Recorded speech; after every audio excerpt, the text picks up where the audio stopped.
It's over. I've done it. And the mutilated body lies silent and still at my feet. Let her release come soon. Let me try to explain how I came to do this awful thing. It will be necessary to go back, far back, even to the day I was born, or farther than that, to the hour when, awash in her warm blood, I felt myself pushed down that dark canal into the chilling light. Oh, yes. The woman who lies before me is my mother. But I shall content myself with reverting to the day of her funeral. A gray and dismal day.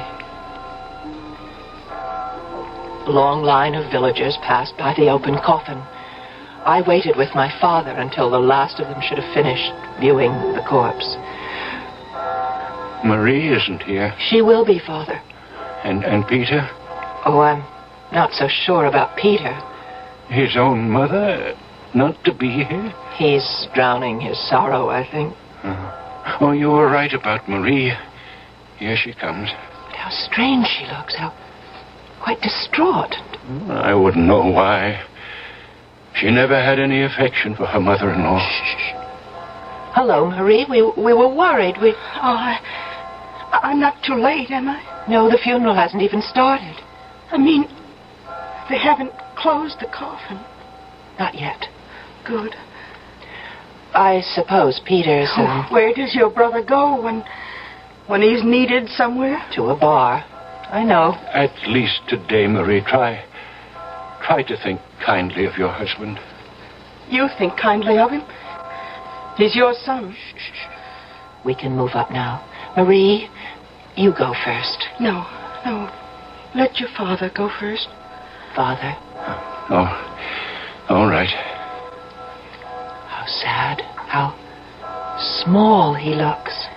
Yes. Small. You go next, Marie.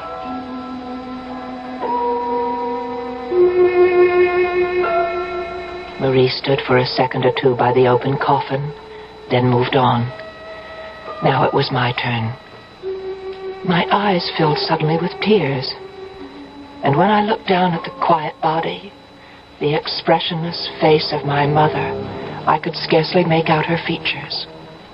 I shook the tears away and I made an effort to see her clearly. Across her breast lay a long spray of wild roses. Without conscious thought, I did what I had never done while she lived. I leaned over and kissed her on the lips.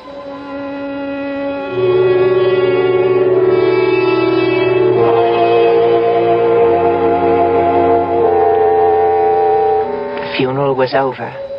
I sat dry-eyed through it all, and I saw the tears stream down my father's face. After it was over, he said to me, "Would you walk home with me, Una?" "Of course I will, Father."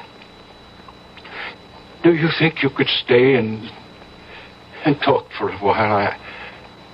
Maybe I could fix you a little supper. Oh, I'd like that very much. Ilya won't mind? Oh, it doesn't matter about Ilya.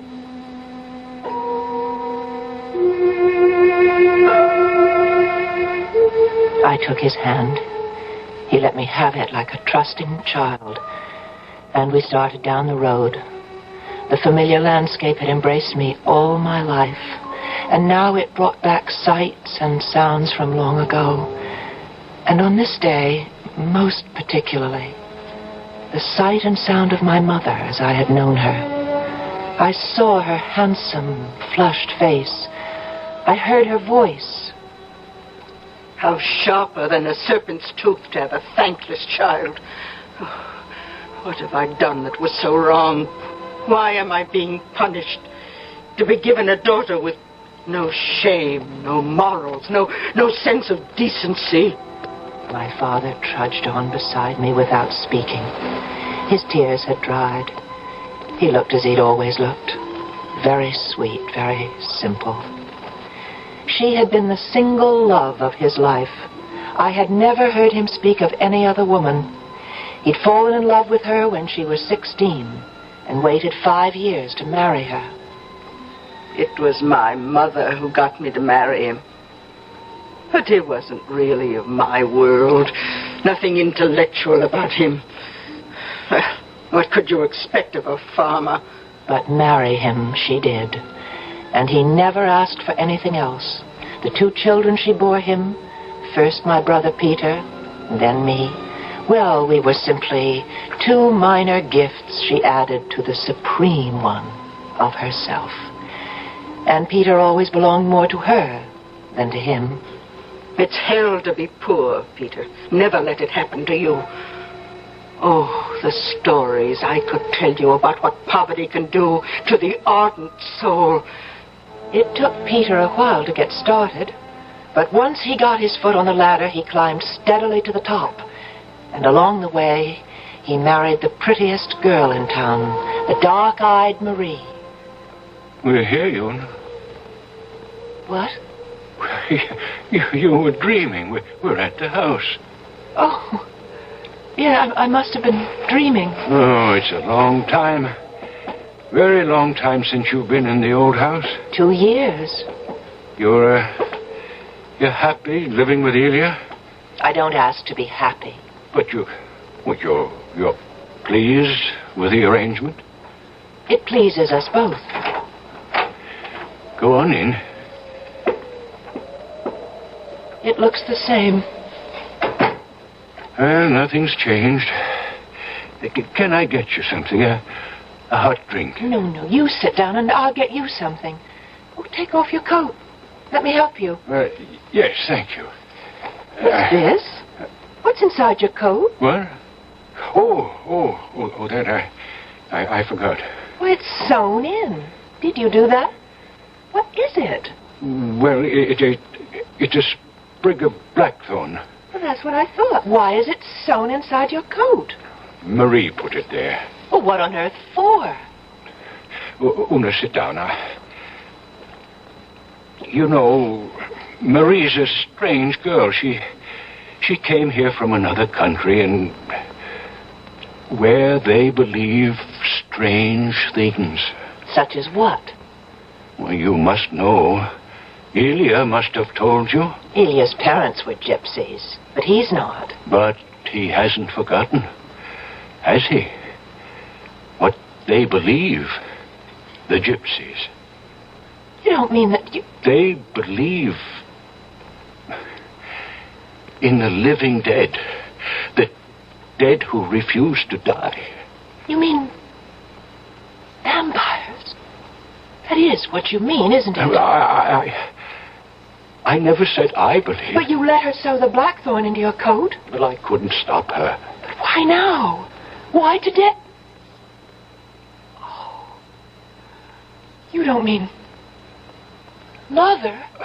Marie believes your mother has become a vampire. I wanted to laugh. We were sober, hard-working, God-fearing people. We were not superstitious, given to odd beliefs. But I looked into my father's face, and I could not laugh. I've never believed, but... But what?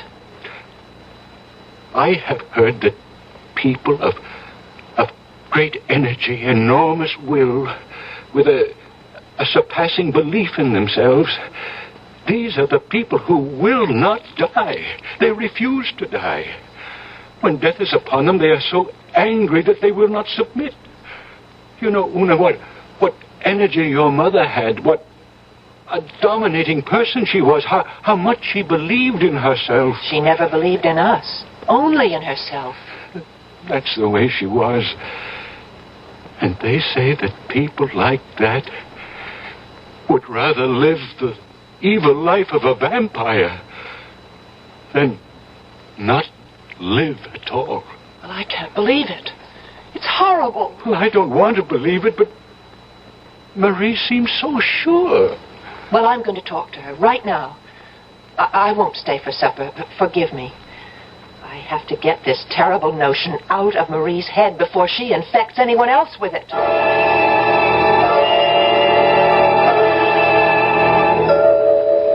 I walked to the village, to the affluent section of the village where Marie and Peter lived. Their house sat on a beautiful green lawn surrounded by an iron fence with a big gate. I pushed it open, and I went inside and up the long gravel path. Una, don't come any nearer. Don't be absurd, Marie. I don't want you in my house. We have to talk about this crazy idea you have, Marie. Your father told you. I found the blackthorn you sewed into his coat. It may protect him. And it was you who put the wild roses on her body, wasn't it? To keep her in her coffin. I had to do what I could. Oh, but this is all a great foolishness, Marie. Whatever gave you such a crazy idea about your mother-in-law? It's not a crazy idea. I felt it even before she died. I sensed that she'd never leave us alone. She'd rather turn into something loathsome and feed off us, drain our strength, drink our blood. And it's happening. It's happening. You want to come in the house? Come. I want you to come in. I want you to see your brother. Is Peter all right? All right? I don't know what you call all right. But look at him. There on the sofa. Oh, Peter. He's been that way since your mother died, and a good deal of the time before that. Do you think I've had a husband? Do you think that bloated hulk has been a man? Ever? Oh, what has that to do with... Don't you know? Don't you know that vampires have such power over young married people? Don't you know that? No. Well, ask Elia. He knows. Elia's not a gypsy, not anymore. Ask his mother. Ask his father. Ask old Wanda Beresti. Ask it's all fable and myth. It's not real. Do you know that I may never have a child? Or you? Do you know that? No. If she decides, we'll be barren forever. That's the kind of power they have. Oh, you'll never make me believe it. You have got to believe. You of all people. Why me? Because you are a damn fire. What's that? What is a damn fire? One born of a vampire. Only a damn fire can see a vampire. But I can't see my mother. I'm not a damn fire. Go home. Go home, Una. One of these nights, between sunset and sunrise, you will see her.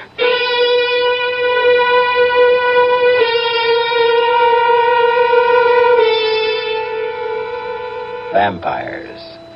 Vampires and their offspring, the Damfires. They may shock you, repel you, terrify you, but never will they bore you. We'll be back shortly with Act 2.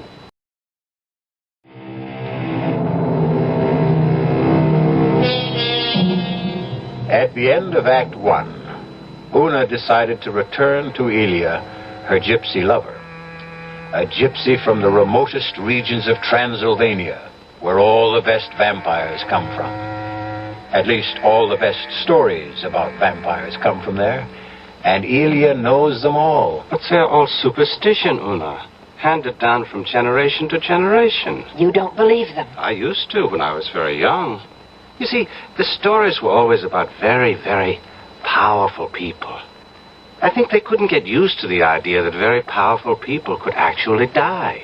My mother was a very powerful woman. Ah, but she died, like everybody else, sooner or later. You never really knew my mother.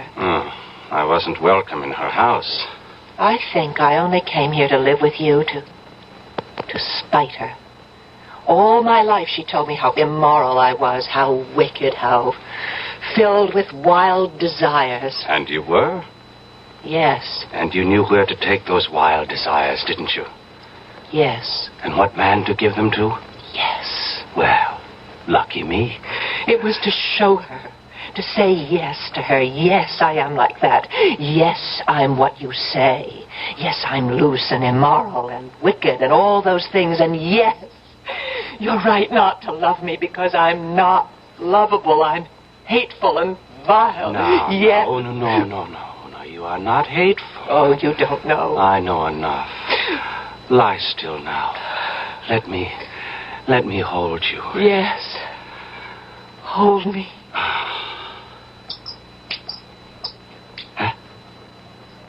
What's that? What's what? I thought I heard something. I don't hear anything. Don't you hear it? Listen. You don't... It's a bat. Bat? Turn on the light. No, please.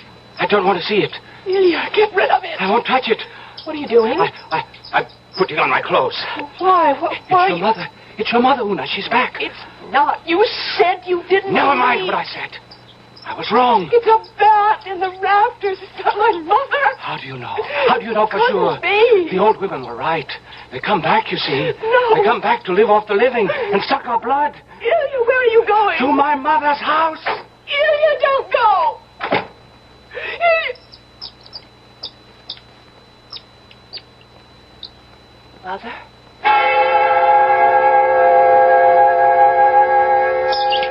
All night long, I lay in the dark, listening to the bats swoop and chatter in the rafters.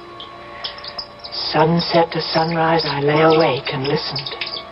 For as the warning light of the sun started to glow in the east, the bat was suddenly quiet.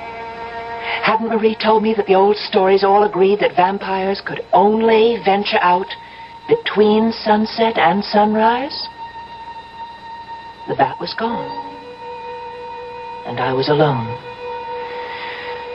Then came a pounding at the door. I got out of bed and I went to answer it. Had Ilya come back? Had he thought better of his foolish fears and come back? Ilya? Oh, Peter. Let me in, Una. Yes, come in. I have to talk to you. You're very drunk. Never mind. Never mind about that.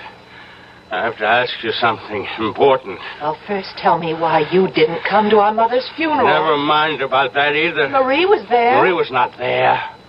Not for the funeral. She went to the church to put some wild roses on the body. She didn't stay to see her buried. Not that she's really buried. Not that she'll ever be really buried. She'll be around for a long time till she's drained us all dry, and long after that, maybe forever, who knows? Do vampires ever really die? Peter, stop that. Our mother is not a vampire. Is it true? Marie says it's true. Is what true, Peter? Did you kiss her? When she was lying in her coffin, did you really kiss her? Yes, I did. Oh no. Why did you do that? I don't know quite.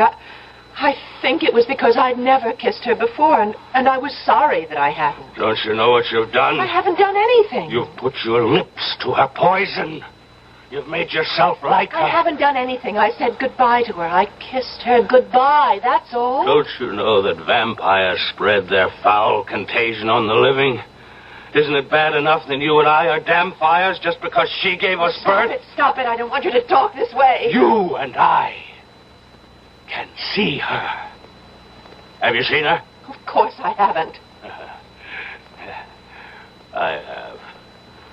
Shall I tell you why I didn't come to the funeral? I was with her, that's why.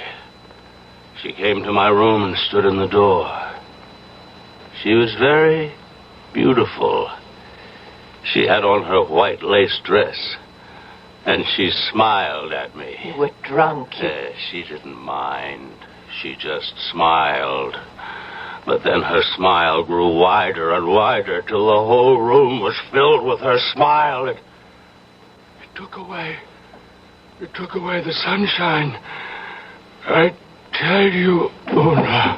Peter, oh Lord. Come in.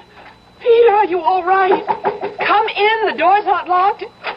Oh, Marie. Yes. I thought he'd be here. Don't try to move him. Let him sleep it off. He's just drunk. He's been drunk for days. Let him lie there. But just before you got here, he was trying to tell me that he saw our mother, that she came to his room. Only the vampires can see a vampire. You made him believe it. Because it's true. And Una, there's something else that's true, and you'd best know it. Only a vampire can kill a vampire. Kill? The best we others can do is try to protect ourselves with the blackthorn and the wild roses and all Marie, that. I will not listen. There is something you can do. You could help us to protect ourselves. Marie, I just don't believe in this superstitious... You don't. But we do. Nobody's slept a wink since the day she died. Oh, they know she'll go after us first, but no one in the village is really safe. Oh, what do you want me to do? Move the body across the river.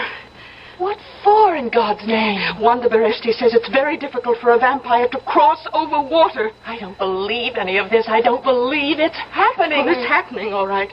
And everyone believes it but you. You can't make the rest of us live in this torment because you refuse to believe. You could be right. You will move the body across the river? Oh, I'll have to talk to Father. Oh, talk to him. Talk to him now. Before it's too late. I left Marie to get Peter home the best way she could. And I started off for my father's house. How could I ask him to disinter the body of his beloved wife only 2 days after she'd been laid to rest?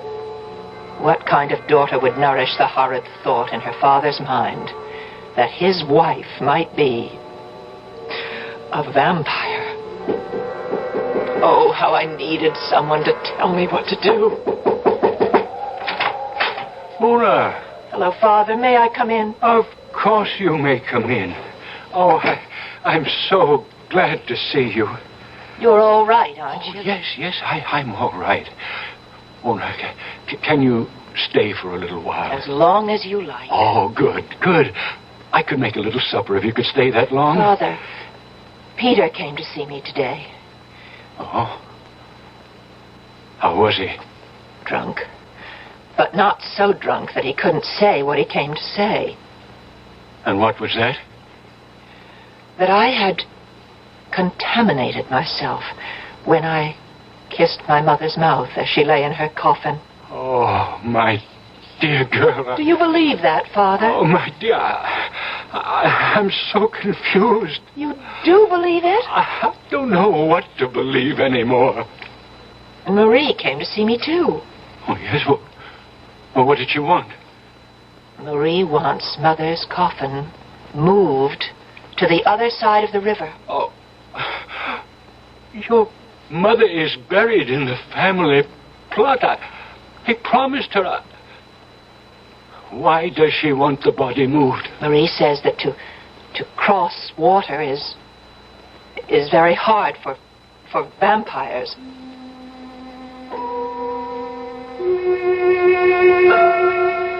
I could hardly bear the torment in my father's face. It's so hard when everyone around you believes one thing, to stand alone and believe another. I kissed my father gratefully. Grateful for his kindness, his patience. He asked me to stay the night. There was still my old room. I lay down on the narrow bed, but my eyes would not close. I stared at the black square I knew to be the window. Beyond the door, I could hear my father washing the supper dishes. Then I heard it. Very faint, but unmistakable. Someone tapping on the window pane. I lay rigid in the narrow bed. And then I heard...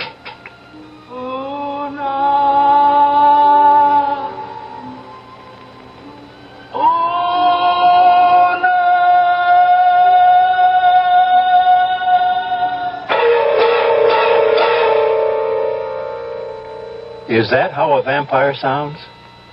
I don't know, or I tell you. Half a century ago, a vampire was actually tried in a London court. A gentleman it was, by the name of George Haig. Unhappily, we have no record of the gentleman's voice, and it all happened so long ago, I've no idea whether or not he was ever convicted. I'll be back shortly.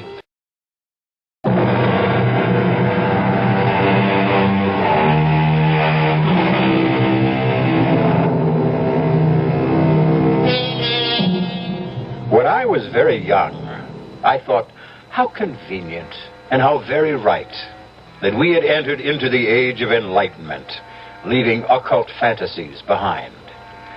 As I grew a little older, I was not so sure.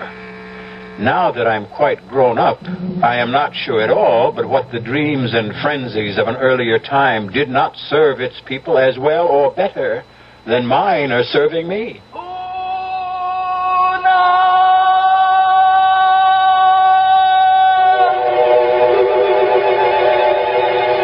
Jumped from the bed and ran to the window. There was no moon, but the stars were very bright. Bright enough so that the trees cast wavering shadows on the grass. Oh, no! And then I saw her beneath a poplar tree just outside the window, dressed in white lace, her long hair falling to her waist. She lifted her face to the window, and by the light of the stars I saw it. Not hideous, not obscene, no, beautiful as it had been in life, but transfigured now by such appalling grief as I had never seen before. The dark eyes staring, the cheeks glistening with tears, the mouth stretched wide as it cried. I needed my father. I could not bear the sight of this apparition by myself. I heard him moving about in the kitchen, and I ran to him. Oh, Father! Father! She's here! What, dear? What did you say? She's here! Mother is here! Is she? No. She's beautiful. She's beautiful. Where is she? Outside the window. I heard her calling me, and I went to the window, and I saw her standing under the tree, and... Oh, Father! She looks so sad. Oh, my dear little girl, you've had a dream. It's not a dream. She's there. So soon after the funeral, it's natural for you to dream. Oh, come with me. I'll show you. No, you're overwrought, dear child. Come with me, you'll see. If there were a moon, you'd see quite clearly, but even by the starlight, you can see her. Look. Look there. Where? I don't see her. Beneath a big poplar tree, right there. I don't see anything. In her white dress. Look at her. I can't see anything. Nothing but the grass and a few shadows, that's all. That's all? Oh, my dear child, you had a dream. No dream. I saw her. But you can't see her. She must be a vampire, and I am a damn fire. What are you saying? Only the offspring of a vampire can see the vampire. Peter said he saw her. I know I saw her. We are her offspring, Peter. And I are vampires. Oh, no, please, you don't know what you're saying. Oh, I know very well. Only a vampire can see a vampire. Only a vampire can kill a vampire. Well, then What are you doing, Ona? Gonna open this window? No, don't. And invite her in. Mother, come in. Come in. Your daughter is waiting to receive you. My father rushed from the room. I can't stay. I can't watch. I can't. I stood by the window, waving to the white figure beneath the poplar tree. It was several minutes before she moved, and then very slowly, with uncertain steps, she came toward the window. She looked up at me like a child that is not certain of her welcome. Una? You've come back to live off of us, haven't you, Mother? Even in death, we are your possessions, your very prized possessions, because from us you drew pride and haughtiness and self-importance. That's what we did for you in life, and that's what you mean we should do for you now. That's it. Isn't it, Mother? Una, no. Forgive Forgive? what went before. Forgive it. Forgive? I've never heard you say that word. Now I say it. Forgive me. All that I did. I beg of you, forgive me all my sins. Father was right. This is a dream. Forgive me, that I may lie quiet in my grave. Oh, God, let me wake up. God, deliver me from this dream. You don't hear me. Oh, Una, why don't you hear me? Perhaps I fainted. I don't know. I suppose I did, because I remember nothing more until I was wakened by a knock on the door. I opened my eyes. I was lying on the floor next to the narrow bed, and the sun was streaming through the window. I got to my feet. Come in, Father. Ilya! Are you all right, Una? Yes, I'm all right. You look so pale. Oh, I had a bad night, a bad dream. Yes, your father told me. My father?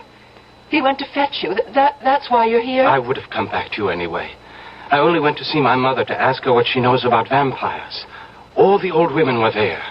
Wanda Baresti and all the others. Oh, they must have filled you full of stories.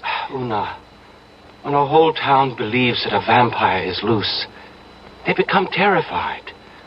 A vampire, Una, is soulless, mindless energy on the march, knowing neither good nor evil, only its own desires. And the vampire must be killed, Una. Do you know why? Lest we become like the vampire. We can become like that, Una, unless a stake is driven through the vampire's heart. And who is to do that? You know. Only a damn fire can kill a vampire. A stake must be driven through the throat of the corpse. If blood spurts from the throat, it is proof that a vampire lived in that body. Can I do such a thing to my own mother's corpse? It must be done before the sun sets, or she'll walk abroad tonight.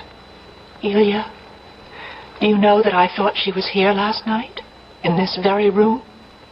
And she kept saying, forgive, forgive.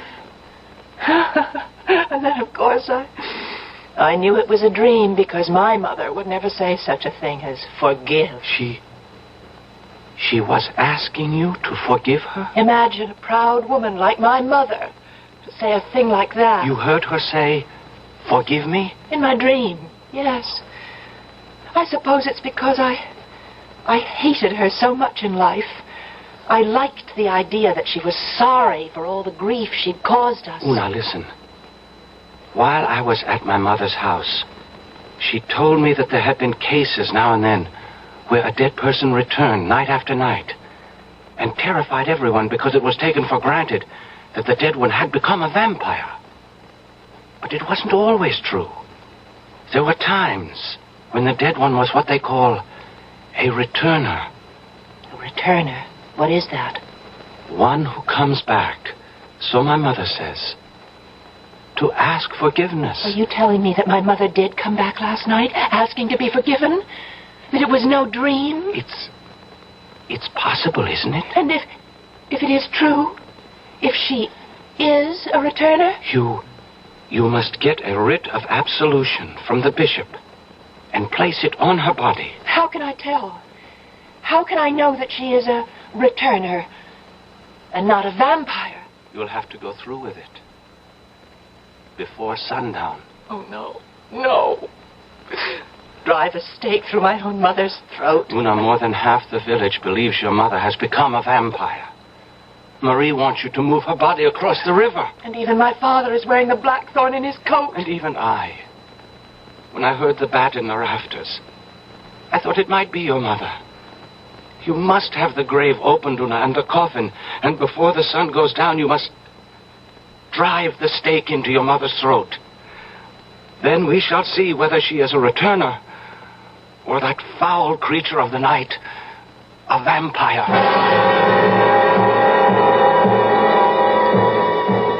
Elia himself uncovered the coffin and pried it open. I told my father what I meant to do before the sun went down. If you must, my daughter. If you think you must. If she is really a vampire, Father, only I can do it. And I went to Peter and Marie. You wouldn't ask me to do it, Una. No, I wouldn't ask you, Peter. You're very brave, Una.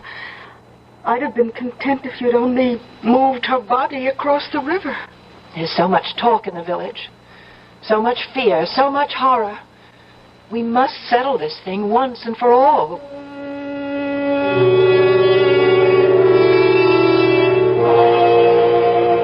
I went from house to house telling everyone to be by the graveside just before sunset. They looked at me with pity, some of them. Others with revulsion. But all promised to be there. And so it happened. I wish to thank you all for coming here. You all know of the belief that is spread through our village. Many of you share in it. My own family leans toward it. The belief that the body of the woman who lies here is not a corpse, but the shell that houses a vile and loathsome being, a vampire. That this vampire threatens the lives of all of us, and the sanity, the spirit, and the soul of any who escape with their lives. Listen, I have here a stake. The sun is setting. While there is still a little light, I shall drive this stake through my mother's throat. If blood gushes forth, then I shall have killed a vampire. I shall also have murdered my mother. If no blood comes from the body, we will know that she is no more than a returner who is asking forgiveness for the wrong she did in life. As we all one day will have to ask for forgiveness for the wrong we have done. Yes. Pray for me. Pray for me. Pray for yourselves. And if you can give her your forgiveness, the bishop will give her absolution. I hold the stake high for all of you to see. And now! There is no blood. Go. Send for the bishop.